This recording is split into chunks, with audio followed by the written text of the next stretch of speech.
ഫെബ്രുവരി 18 ഈ തീയതിയിൽ തിരുസഭ അനുസ്മരിക്കുന്ന വിശുദ്ധർ: വിശുദ്ധ ആഞ്ചിൽബർട്ട്, വിശുദ്ധ ചാരലബിയാസും കൂട്ടരും, വിശുദ്ധ ലുസിയൂസ്, വിശുദ്ധ സിൽവാനൂസ്, വിശുദ്ധ റൂത്തുളൂസ്, വിശുദ്ധ ക്ലാസിക്കൂസ്, വിശുദ്ധ സെക്കൂസ്, വിശുദ്ധ ഫ്രുക്തുളൂസ്, വിശുദ്ധ മാക്സിമൂസ്, വിശുദ്ധ ക്ലോഡ് ഡെല കൊളംബിയൻ. വിശുദ്ധ ശമയോൻ. 116 കാലഘട്ടത്തിലാണ് വിശുദ്ധ ശമയോൻ ജീവിച്ചിരുന്നത്. ജെറുസലേമിലെ ബിഷപ്പായിരുന്ന ചെറിയ യാക്കോബ് 62 വധിക്കപ്പെട്ടുവെന്നാണ് പാരമ്പര്യം പറയുന്നത്. അദ്ദേഹത്തിന്റെ പിൻഗാമിയാണ് ഇവിടെ പ്രതിപാദിക്കുന്ന ശമയോൻ. അദ്ദേഹം വിശുദ്ധ യൗസേപ്പിന്റെ സഹോദരനായ ക്ലെയോഫാസിന്റെയും കന്യകാംബിയുടെ സഹോദരിയായ മറിയത്തിന്റെയും മകനാണ്. ചെറിയ യാക്കോബിന്റെയും യൂദയായുടെ അനുജനാണ് ശമയോനെന്നും സ്വസഹോദരനായ യാക്കോബിനെ ഭരണത്തിൽ സഹായിച്ചിരുന്നുവെന്നും കരുതപ്പെടുന്നു.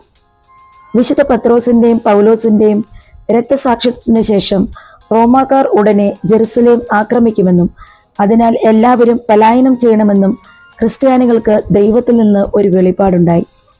ബിഷപ്പ് ശമയോൻ തന്റെ ജനങ്ങളെ ജോർദാൻ കടത്തി പെല്ല എന്ന നഗരത്തിൽ താമസിപ്പിച്ചു. വെസ്പേഷ്യൻ ചക്രവർത്തിയുടെ ജെറുസലേം ആക്രമണത്തിന് ശേഷം ക്രിസ്ത്യാനികൾ ശമയോന്റെ നേതൃത്വത്തിൽ തന്നെ ജെറുസലേമിലേക്ക് മടങ്ങി. അഡ്രിയൻ ചക്രവർത്തിയുടെ ആക്രമണകാലത്തും അനേകം യഹൂദർ ക്രിസ്തുമതം ആശ്ലേഷിച്ചു. ഇത് ശമയോന്റെ ഹൃദയത്തിന് ആശ്വാസം നൽകിയെങ്കിലും 2 പാഷണ്ഡതകൾ അദ്ദേഹത്തിന്റെ ഹൃദയത്തെ ഭേദിച്ചു. ക്രിസ്തു യൗസേപ്പിന്റെയും മറിയത്തിന്റെയും സ്വാഭാവിക പുത്രനാണെന്ന് നസറീൻകാർ വിശ്വസിച്ചു. എബിയോൺ എന്ന വേറൊരു പാഷണ്ഡി നസറീൻ അബദ്ധങ്ങൾക്ക് പുറമെ വിവാഹമോചനം അനുവദനീയമാണെന്ന് വാദിച്ചു. കുറെ അന്ധവിശ്വാസങ്ങളും അയാൾ ആശ്ലേഷിച്ചു. അങ്ങനെയാണ് എബിയണൈറ്റ് പാഷണ്ഡത ആവിർഭവിച്ചത്. ശമയോന്റെ കാലത്ത് ഈ പാഷണ്ഡതകൾ ശക്തിപ്പെട്ടില്ല. അദ്ദേഹം മരിച്ചപ്പോൾ അവ നാരകീയ രോഷത്തോടെ സഭയെ എതിർത്തു.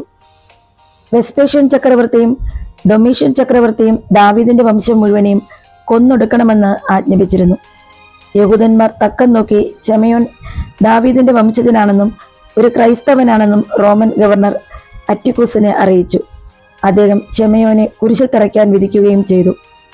പതിവുള്ള മർദ്ദനങ്ങൾക്ക് ശേഷം ശമയോൻ കുരിശിൽ തറയ്ക്കപ്പെട്ടു. 43 വർഷം ശമയോൻ ജെറുസലേമിന്റെ മെത്രാനായിരുന്നു. ഏകദേശം 120 വയസ്സ് പ്രായമുണ്ടായിരുന്നപ്പോഴും വിശ്വാസം ഉപേക്ഷിക്കുവാൻ ശമയോൻ തയ്യാറായിരുന്നില്ല. എല്ലാത്തരം പീഡനങ്ങളും സഹിച്ചുകൊണ്ട് തന്നെ ശ്രവിക്കുന്ന എല്ലാവരോടും അദ്ദേഹം അഭിമാനത്തോടെ സുവിശേഷം പ്രസംഗിച്ചു. ക്രിസ്തുവിനെ പ്രതി ശമയോനെ ഒരു കുരിശിൽ തറച്ചുവെന്ന് നമുക്ക് മനസ്സിലാക്കാൻ കഴിഞ്ഞുവല്ലോ. കുരിശുമരണത്തിന്റെ വേദനകൾ അദ്ദേഹം ദൃഢമായും സന്തോഷത്തോടെയും സഹിച്ചുകൊണ്ട് അവിടെയുണ്ടായിരുന്ന എല്ലാവരുടെയും മുൻപിൽ പ്രശംസ നേടാൻ അദ്ദേഹത്തിന് സാധിച്ചിരുന്നു. പീഡനത്തിന്റെയും കലാപത്തിന്റെയും ഭീകരതയുടെയും കൊടുങ്കാറ്റുള്ള കാലഘട്ടത്തിലൂടെയാണ് വിശുദ്ധ ശമയോൻ ജെറുസലേമിനെ നയിച്ചിരുന്നത്. അതേസമയം വിശ്വാസത്തിന്റെ ശാന്തമായ ധൈര്യത്തോടെ അദ്ദേഹം അനീതിക്കെതിരെ സംസാരിക്കുകയും തന്റെ നഗരത്തിലും സഭയിലും സമാധാനം തേടുകയും ചെയ്തു. വിശുദ്ധ ശമയോന്റെ നേതൃത്വത്തിൽ ആദ്യകാല സഭ അതിജീവിച്ച് വളരെ നന്നായി വളർന്നു. നമ്മുടെ വിശ്വാസത്തിന്റെ അടിത്തറയിൽ സുരക്ഷിതമായി നമ്മുടെ ബുദ്ധിമുട്ടുകളെ സ്ഥിരവും സന്തോഷകരവുമായി സഹിക്കുവാൻ നമ്മെ പ്രചോദിപ്പിക്കുന്ന ഒന്നാണ് വിശുദ്ധ ശമയോന്റെ ജീവിത മാതൃക. ഇന്നേ ദിവസം നമുക്ക് ഈ വാക്യം വിചിന്തനം ചെയ്യാം. നമ്മുടെ ക്ഷണികവും ലഘുവുമായ കഷ്ടതകൾ നിത്യവും അപരിതവുമായ മഹത്വം നമുക്ക് തയ്യാറാക്കുന്നു.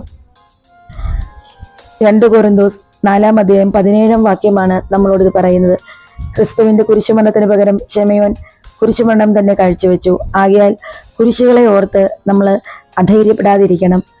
വിശുദ്ധ ശമയോനെ, ഈ ലോകത്ത് ഞങ്ങൾക്ക് വേദനകളും യാതനകളും ഏറുമ്പോൾ ഞങ്ങളുടെ കർത്താവായ ദൈവത്തിലുള്ള വിശ്വാസം ക്ഷയിച്ചു പോകാതെ പൂർണ്ണമായും ഈശോയിൽ വിശ്വസിച്ചുകൊണ്ട് നല്ലൊരു ജീവിതം മുന്നോട്ട് കൊണ്ടുപോയി സ്വർഗഭാഗ്യം നേടുവാനുള്ള അനുഗ്രഹം ഞങ്ങൾക്ക് കിട്ടുന്നതിനായി പിതാവായ ദൈവത്തോട് നിരന്തരം മധ്യസ്ഥം വഹിച്ച് പ്രാർത്ഥിക്കണമേ.